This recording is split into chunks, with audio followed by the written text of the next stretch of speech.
Hello, welcome to BBFA's Parent Education Program.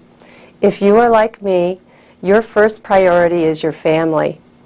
I wish every baby was born clutching in its tiny fist a manual, How to Raise Me, but no such luck. This is where BBFA comes in. We are here to educate moms and dads with the latest information, which in turn helps the whole family.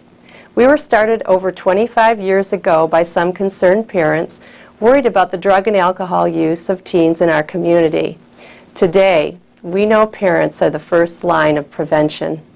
Our mission statement is, BBFA is a nonprofit organization that works to maximize our children's potential by educating parents to promote healthy families free of substance abuse.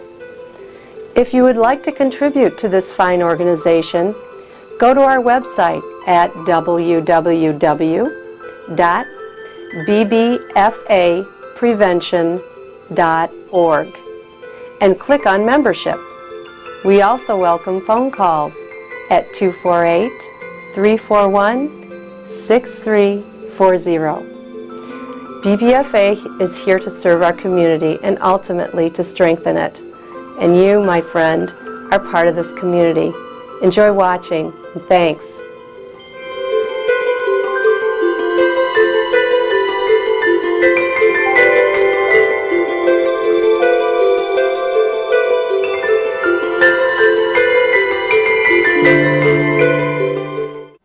We have a program entitled Women and Contentment, Learning to be Content with Yourself and How Your Happiness Affects Parenting. When we got together with our Parent Advisory Board last January, it was unanimous. We all knew when mom is happy, family's happy. So we also knew there's a lot of us out here that need a little boost. We need to know where we can go to fill the well, so to speak. So we found a wonderful speaker who's going to address this topic. Her name is Dr. Sharon Field Hoffman. You might have heard her when she was here about a year and a half ago. She's a clinical professor at Wayne State University in the Department of Education, Educational Leadership, and Policy Studies, as well as the co-director of the Center for Self-Determination and Transition in the College of Education at Wayne State. She has conducted research and worked with students, teachers, and parents over the last 15 years to identify and support what helps youth and their families and teachers to be self-determined. This is the author of numerous books and publications, including The Steps to Self-Determination Curriculum and Self-Determination Instructional and Assessment Strategies. I wonder if she's going to teach us how to be self-determined. Dr. Field also teaches in the Educational Leadership Masters and Doctoral programs at Wayne State. So please join me in giving a warm welcome to Dr. Sharon Field Hoffman. Thank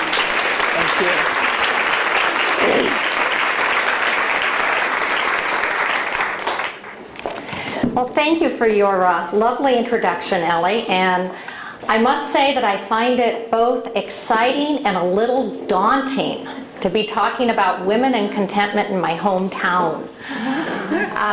I'd like to share a little bit of how I got here, and it wasn't just driving across Maple. We started to work on this whole notion of self-determination for students about 10 to 15 years ago. It was part of a federal initiative, and as we were looking at the success rates of students after they left high school and looking at some of the issues that students had after they left high school, one of the things that was clear that was missing was an ability to be more self-directed, to be making decisions about what one wants and moving on into life with a sense of passion about what students are doing.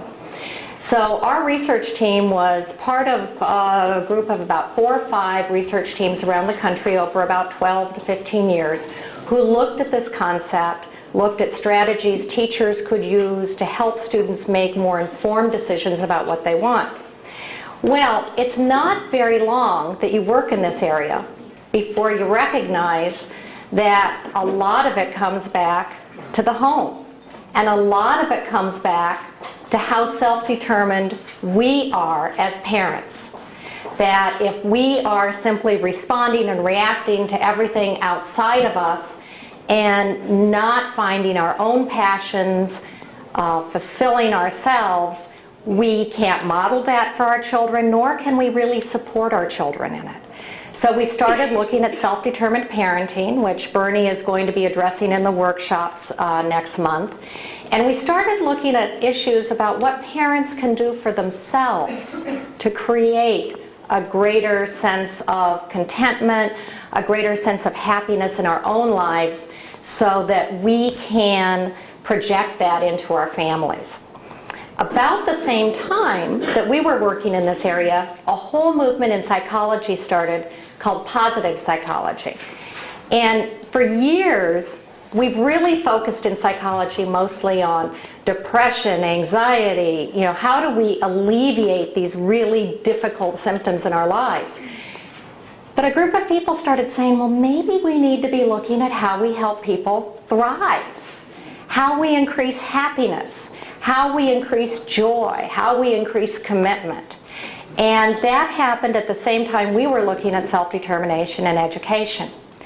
So what I want to do today is share with you some of the findings in the research about what leads to greater happiness, strategies we can use to increase our own happiness. There are tons and tons of self-help books out there. I think Borders is going to need to, add an addition just for the self-help section soon.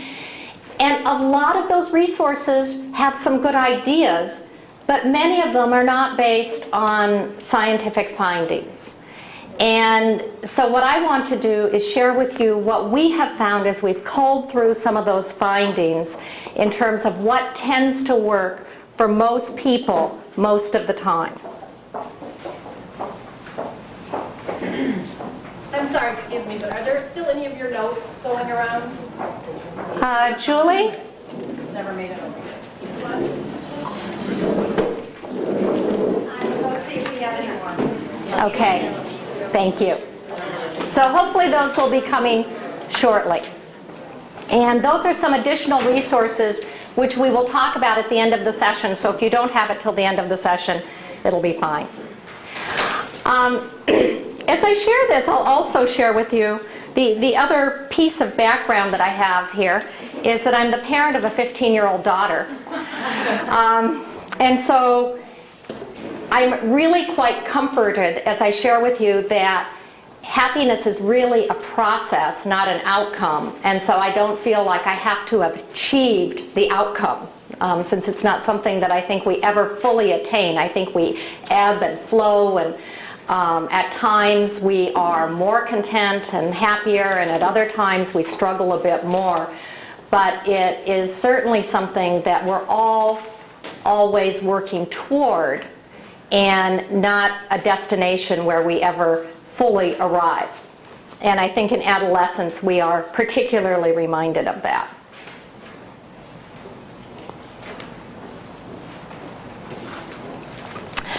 In the scientific studies, they often refer to happiness as subjective well-being. It sounds a little bit more academic, but the other thing that it points out is that it's subjective.